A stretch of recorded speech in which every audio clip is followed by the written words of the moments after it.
ইরানের বিরুদ্ধে সাম্প্রতিক যুদ্ধে ব্যাপক ক্ষয়ক্ষতির শিকার হয়েছে দখলদার ইসরায়েল। ইরানের অত্যাধুনিক সব ক্ষেপণাস্ত্র ইসরায়েলের অহংকারী আত্মবিশ্বাসকে চূর্ণ করে দিয়েছে। তেল আবিবের কথিত প্রতিরক্ষা ব্যবস্থা ইরানের আকস্মিক আঘাতে যেন তাসের ঘরের মতো ভেঙে পড়েছে। অপরাজেয় ভাবা ইসরায়েলের অভ্যন্তরীণ অবকাঠামো আজ ধ্বংসস্তূপে পরিণত হয়েছে। ইরানের ক্ষেপণাস্ত্রের ভাণ্ডারে ইসরায়েলের শত শত আবাসিক ভবন, রাস্তাঘাট বিধ্বস্ত। ঘরবাড়ি হারিয়ে আজ আশ্রয়হীন হাজার হাজার ইসরায়েলি। এই আঘাত ইসরায়েলের সামরিক সক্ষমতা ও নিরাপত্তার ভিত নাড়িয়ে দিয়েছে, যা তাদের জন্য এক গভীর কৌশলগত বিপর্যয়। ইরানের হামলায় ইসরায়েলের এই ক্ষয়ক্ষতির বিষয়টি স্বীকার করেছে তেল আবিবের হিব্রু ভাষার একটি সংবাদপত্র। তারা বলছে, গত মাসে 12 দিনের যুদ্ধের সময় ইরানের ব্যাপক ক্ষেপণাস্ত্র হামলায় ইসরায়েলের অভ্যন্তরীণ ফ্রন্ট পুরোপুরি ভেঙে পড়েছে। এছাড়া দেশটির প্রতিরক্ষা ব্যবস্থার ব্যর্থতা স্পষ্ট হয়েছে। ইরানের মিসাইল হামলার সামনে ইসরায়েল তাদের বসতিগুলো রক্ষা করতে পারেনি। এমনকি ক্ষয়ক্ষতির পরেও ঘুরে দাঁড়াতে বেশ বেগ পেতে হচ্ছে।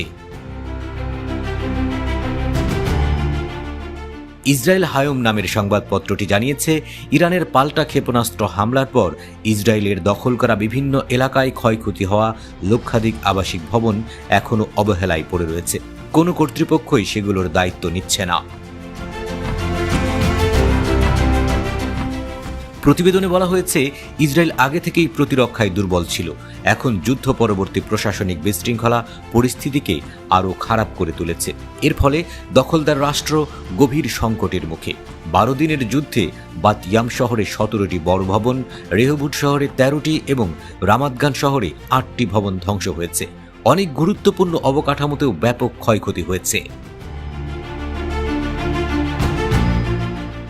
বাত ইয়মের মেয়র জিভকা ব্রড অকপটে স্বীকার করে নিয়েছেন যে ইরানি ক্ষেপণাস্ত্র শহরে ভয়াবহ ধ্বংস ডেকে এনেছে। সর্বোচ্চ প্রচেষ্টা নিয়েও পুনর্গঠন শেষ হতে 2 থেকে 3 বছর লেগে যাবে। এর জন্য সরকারের বিভিন্ন দপ্তরের পূর্ণ সহযোগিতা এবং কিছু আইন পরিবর্তন প্রয়োজন বলেও জানিয়েছেন তিনি আরও জানান, ইরানের মিসাইলের আঘাতে অন্তত 1,20,000 বর্গমিটার জমি এবং 75টি বড় ভবন ক্ষতিগ্রস্ত হয়েছে। এর মধ্যে 20টি পুরোপুরি ভেঙে আবার নির্মাণ করতে হবে।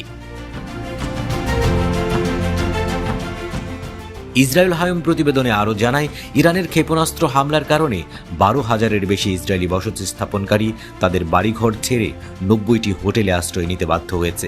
এছাড়া সরকারি হিসেবে ইরানের এই হামলায় 29 জন নিহত এবং 3,400 জনের বেশি আহত হয়েছে। এছাড়া ইসরায়েলের মোট সম্পত্তির ক্ষতি প্রায় $2 বিলিয়ন। প্রতিবেদনটিতে আরও বলা হয়েছে, প্রকৃত ধ্বংসের মাত্রা আরও বেশি হতে পারে, যা ইসরায়েল সরকার ইচ্ছাকৃতভাবে গোপন রাখছে।